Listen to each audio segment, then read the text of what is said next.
Hello, good morning. നമ്മൾ ഐസ്ലാൻഡിലാണുള്ളത്. നമ്മളിവിടെ ട്രെക്കിങ്ങിന് വന്നതാണ്. നമ്മുടെ കൂടെ നമ്മളെ ടീമിൻ്റെ ക്യാപ്റ്റൻ ഉണ്ട്, നവമി. മൂപ്പരൊരു കീൻ ട്രക്കറും ഹൈക്കറൊക്കെയാണ്. അപ്പോൾ മൂപ്പരോട് ചോദിച്ചു നോക്കട്ടെ എന്താണ് ഇതിൻ്റെ ഒരു സംഭവം. നമുക്ക് ഇതിനെപ്പറ്റി യാതൊരു ഐഡിയ ഇല്ല. ഓക്കെ നവമി, എന്തിനാണ് ഇങ്ങനെ ഒരു പരിപാടിക്ക് നമ്മളെ കൂട്ടിക്ക് വന്നത്? ഫസ്റ്റ് ഓഫ് ഓൾ ഒരു മൾട്ടി ഡേ ഹൈക്ക് ചെയ്യാൻ ആഗ്രഹം ഉണ്ടായിരുന്നു. Something which is very different from what we experience in UK.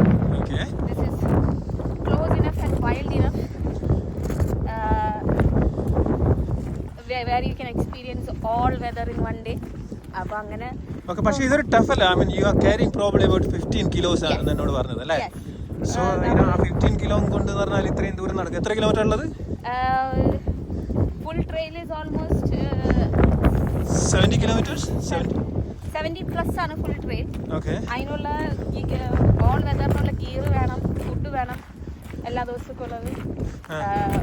നമുക്ക് ഉറങ്ങാനുള്ള സെറ്റപ്പ് ഒക്കെ വേണം. അപ്പോൾ എല്ലാം കൂടിയാണ് ഒരു 10 to 15 kilos based upon how well you pack and how compact you pack. Okay. അപ്പോൾ ചട്ടിയും കലമൊക്കെ അതും കൊണ്ടുവരണോ? ചട്ടി, കലം, അടുപ്പ് എല്ലാം വേണം. കുക്ക് ചെയ്യാനുള്ള സാധനങ്ങളൊക്കെ വേണം. ഓക്കെ. അപ്പോൾ ഈ കിടക്കലൊക്കെ എങ്ങനെയാണ്? ഇപ്പോഴത്തെ ഈ 2 ways നമുക്ക് ഇവിടുത്തെ ലോക്കൽ ഹട്ട്സ് ബുക്ക് ചെയ്യുക on the way of our root.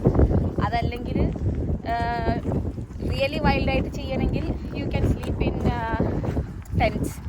ഞാൻ ചൂസ് ചെയ്തേക്കുന്നത് ഹട്ട്സ് ആണ്. കാരണം ഇവിടെ അൺപ്രഡിക്റ്റബിൾ വെതറാണ്. They are going into their winter. So there are unpredictable winds, really fast winds. അതുകൊണ്ട് ഞാൻ ഹട്ട്സ് ആണ് ചൂസ് ചെയ്തേക്കുന്നത്, നോട്ട് ടെൻറ്റ്സ്. ഒരു ജൂണിലൊക്കെ വരികയാണ് ഈ trail. This trail only opens for 3 months in the whole year, mid July to mid September. Okay. അപ്പോൾ ആ മിഡ് ജൂലൈയിൽ ഫസ്റ്റ് തന്നെ വരികയാണെങ്കിൽ we could have chosen tents to sleep in. പക്ഷേ അത് എടുത്തുകൊണ്ട് വരണം വീട്ടിൽ നിന്ന്. In that case your 10 to 15 kilos will become more because you have to carry your tent as well. Okay. അപ്പോൾ നമ്മൾ ടാക്സി വെയിറ്റ് ചെയ്യുന്നുണ്ട്. അപ്പോൾ ഇനി ബാക്കി നമുക്ക് നാളെ കുറച്ച് കഴിഞ്ഞിട്ട് സംസാരിക്കാം. ഓക്കെ. അപ്പോൾ ടേക്ക് കെയർ.